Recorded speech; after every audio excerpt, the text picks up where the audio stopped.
welcome back to the channel. We are gonna get straight into it because the Griffs are hungry. So that's it for this intro. All right, let's get into it.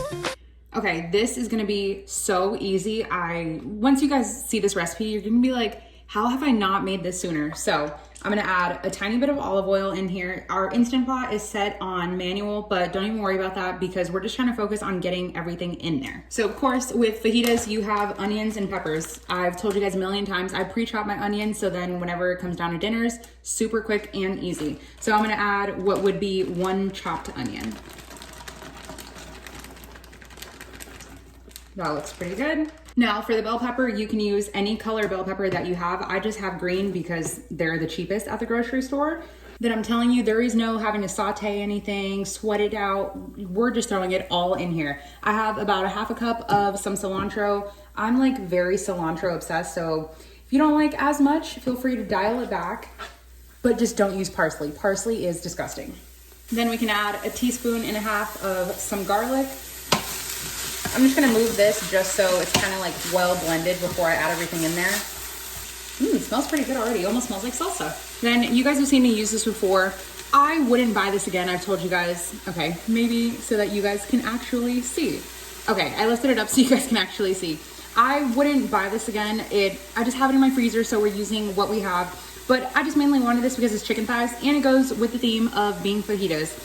I would just season any type of chicken breast or chicken thigh that you have with like chili powder, salt, pepper, oregano, cumin, and that's pretty much it. That's basically what this is. So we're gonna put all of this in here. This is 2.5 pounds of chicken thighs. I'm leaving the fat on there. I'm not too worried about it. Then we can give this a mix, and literally you did not have to chop it. You did not have to peel anything. Obviously this is boneless and skinless chicken thighs. We're just gonna mix that all together. And the good thing I like about this too is that this makes a good amount of leftovers, of course, you know, depending on how many people you're feeding. But this is one of the things that once you have it, you guys will see shredded and cooked and everything. It just tastes so good. It just gets better and better as it sits. And of course, every type of pressure cooker, Instant Pot needs some type of liquid. So I'm just gonna use I was gonna call it a jar, but this is a little pouch of some Frontera enchilada sauce. I like this one because of the ingredients, but it, once again, is not very cheap. So I got mine at Target on sale and it was about $2, but this is only 8 ounces, which most jars are like at least 18 ounces. So we're just gonna dump this in here. So this is gonna be our liquid. Once we have the enchilada sauce, then we can give this a stir. I just like to make sure everything is just like always in all my recipes well combined, because then that's how you're gonna get maximum flavor, and then everything just cooks a lot evenly. A lot evenly? That made no sense. A lot more evenly. Just mixing and mixing. Okay, that is good. It is sauced up. Now, I like to salt in the end because you never know how salty things are once they all come together. So salt at the end. Now we can add our lid, make sure it is on sealing. We're sealing, yeah. Then we're gonna put it to manual for 8 minutes. That's literally it. Everything cooks super quick in here. 8 minutes, manual. We'll be back. So now after 8 minutes, you can go ahead and release the pressure.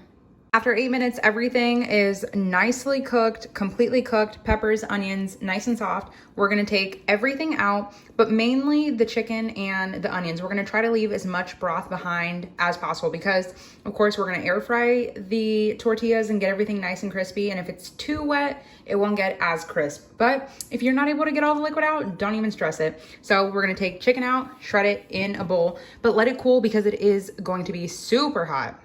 Okay, so I have the air fryer basket here just to make things a little bit easier. 2 tortillas, these are flour. I really don't recommend corn. Corn just tends to break. If you have like a corn and flour hybrid, like my last air fryer video, then use, even if you have corn, use what you have. Just know that it's gonna be like a little bit more fall-y a party. So I shredded up our chicken and I have some of the peppers in there and the onion. Of course, you never want to overfill because that is how you get like spillage. I just have a can, I drained the can of black beans, just no seasoning, no nothing. The chicken is super, super flavorful. As you guys can see, I didn't even add any seasonings to everything and it tastes so good. So we're just gonna put this here, tuck it in. Now, you could add anything you want. I'm just gonna keep it basic with peppers, onions, chicken, and some beans. My flavorings are gonna come mainly from like the toppings. So just like with any burrito, tuck it in from the side, flip it over, and then from there, you kind of gently pull down and tuck with your fingers, just kind of tuck it back a little bit and roll. You will get some spillage, and of course the smaller pieces that you have of whatever.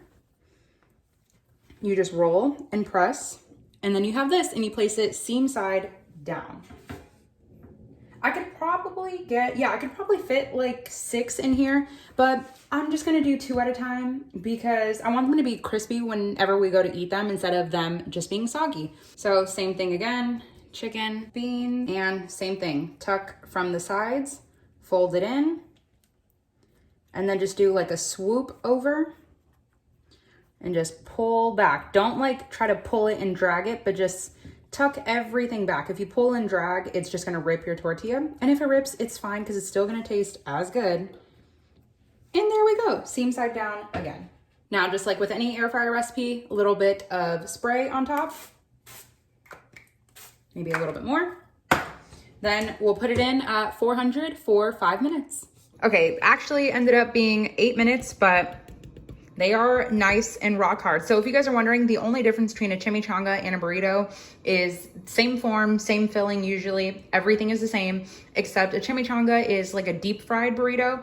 But for one, I hate frying it. If I fry, it has to be like a special occasion or I'm just like really into it. But I figured I've been like obsessed with my air fryer here, and why not? Okay, so now we can go on to toppings. This is so crispy. I like can't even get over it. I'm gonna serve it with some limes. We're gonna do sour cream, my favorite peach salsa, some guacamole salsa, and avocado.